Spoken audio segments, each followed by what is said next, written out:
A bold new idea is stirring debate in the housing world: the 50-year mortgage, proposed by former President Donald Trump. Unlike the standard 30-year loan, this would stretch payments over half a century, aiming to make homeownership more affordable for millions. Supporters compare it to FDR's introduction of the 30-year mortgage, calling it a potential game-changer for those priced out of the market. By lowering monthly payments, the plan could help younger and lower-income Americans finally buy homes. But as of now, it's just a concept. No official policy, no details, just speculation and debate. The idea forces us to rethink what homeownership means. Is it about paying off your home quickly, or simply having a stable place to live, even if the debt lasts longer? It's a possible pivot in housing finance, prioritizing lower monthly costs over the traditional goal of owning a home outright within a working lifetime. As the conversation unfolds, Americans are being asked to weigh the trade-offs of this new vision. The main argument for the 50-year mortgage is simple. Lower monthly payments could finally make homeownership possible for many who are currently shut out. For first-time buyers and younger generations, a smaller monthly bill could mean the difference between renting forever and owning a home. Supporters say this would free up income for essentials like childcare, healthcare, or retirement savings. It could also encourage more young adults to enter the housing market, building generational wealth and boosting related industries. Proponents argue the 30-year standard no longer fits today's economy, where wages lag behind soaring home prices. They see the 50-year mortgage as an adaptive solution, not a reckless one, expanding opportunity while reflecting modern financial realities. The goal: keep the dream of homeownership alive for the next generation. Critics warn that a 50-year mortgage comes with serious downsides. Homeowners would pay far more in interest, sometimes hundreds of thousands extra, making homes much more expensive in the long run. The risk of lifelong debt is real.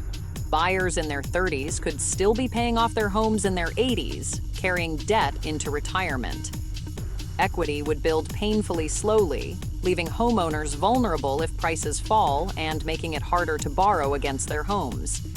In short, the promise of lower payments could come at the cost of long-term financial security.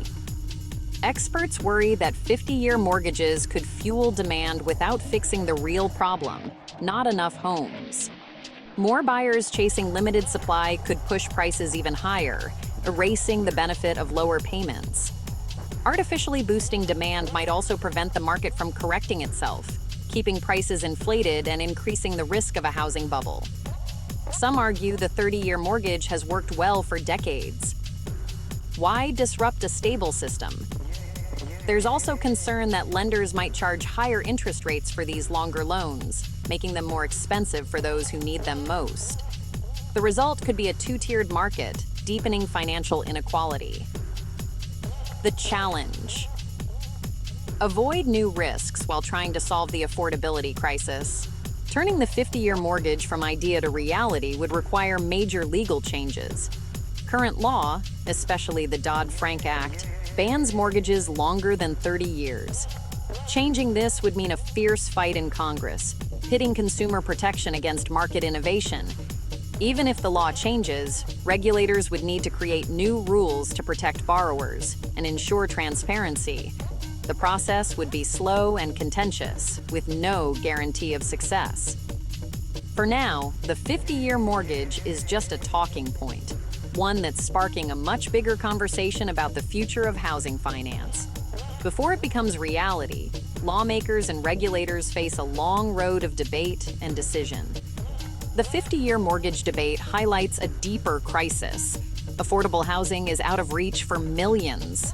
Many argue the real solution is to build more homes, reforming zoning laws, streamlining permits, and cutting red tape to boost supply. Others point to broader economic forces, like immigration and investment, that shape housing demand and prices. Some suggest expanding down payment assistance, investing in public housing, or offering tax incentives for affordable development. The problem is complex, and no single fix will work for everyone. The challenge is to balance innovation with caution, making homeownership accessible without creating new risks. As the nation debates, the search for real, lasting solutions continues.